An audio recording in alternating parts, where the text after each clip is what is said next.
السلام علیکم ورحمۃ اللہ وبرکاتہ۔ معزز سامعین و ناظرین، نواب بہادر یار جنگ یہ ہندوستان کے اندر ایک مشہور شخصیت گزری ہے۔ ان کی جب پیدائش ہوئی تو ان کی پیدائش کے صرف ایک ہفتے کے بعد ان کی والدہ محترمہ کا انتقال ہو گیا، اور ماں کے انتقال کے بعد یہ 14 سال تک اپنی نانی صاحبہ کے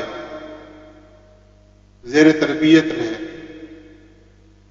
ان کی نانی صاحبہ بڑی دیندار اور خدا ترس خاتون تھی، اور اپنے اس نواسے کے اوپر دل و جان سے پیاری تھی، دل و جان سے انہیں چاہتی تھی۔ وہ چاہتی تھی کہ ان کا یہ ہونہار اور ذہین نواسہ مذہبی اور دیندار بنے، اس لیے وہ ہمیشہ اپنے نواسے کو مذہبی زندگی گزارنے اور پابندی کے ساتھ نماز اور قرآن پڑھنے کی ہدایت کرتی رہتی۔ اپنی کم سنی کے زمانے میں اگر نواب بہادر یار جنگ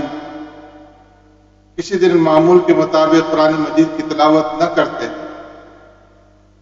اور اس دن وہ نانی صاحبہ کی خدمت میں حاضر ہو کر کے انہیں سلام کرتے، تو ان کی نانی صاحبہ ان سے یہ فرماتی تھی کہ تم نے اللہ میاں سے آج باتیں نہیں کی، اس لیے میں تم سے نہ بات کروں گی اور نہ ہی تمہارے سلام کا جواب دوں۔ یہ جملہ ہمیشہ جب بھی اگر تلاوت کے اندر وہ کوتاہی کرتے تو فرمایا کرتے۔ اس جملے میں ایک طرف تو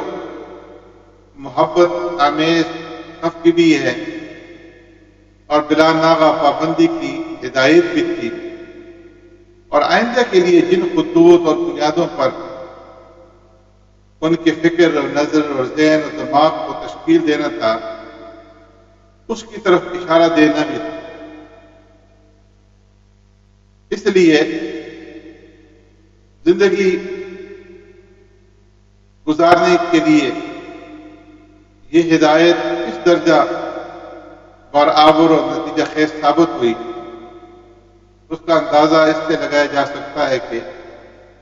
نواب صاحب مرحوم جب اپنی مجلس کے اندر بیٹھتے تھے اور مجلس میں جب کبھی بھی مادری تربیت کی اہمیت کا ذکر آتا تو اپنی نانی صاحبہ کا ذکر فرماتے اور ان کا یہ واقعہ ضرور بیان فرماتے اور کہتے کہ میرے اندر آج جو کچھ بھی ہے وہ اسی 14 سالہ کی کمائی کا حاصل ہے۔ اس میں کوئی شک نہیں کہ انسان کی زندگی پر ابتدائی تعلیم اور تربیت کا بڑا اثر ہوتا ہے۔ خصوصیت کے ساتھ 7 سال سے لے کر کے 14 سال کا جو ابتدائی زمانہ ہے بچے کی تعلیم اور تربیت کے لیے انتہائی اہم ہوتا ہے۔ تو نواب صاحب کے اس واقعے سے ہمیں یہ اندازہ ہوتا ہے کہ بڑوں کو بڑا بنانے میں گھر کے جو صالح اور نیک افراد ہوتے ہیں، اور خاص طور پر ماں اور نانی، گھر کی نیک خاتون، دادی، نانی، والدہ اور اسی طرح بڑی بہن، ان کا کتنا بڑا ہاتھ ہوتا ہے۔ تو اس لیے ہمیں بھی چاہیے کہ ہم اپنی اولاد کو اس انداز میں تربیت کریں، انہیں قرآن کریم کی تلاوت کا پابند بنائیں، انہیں اچھے اخلاق اور اچھی تربیت وہ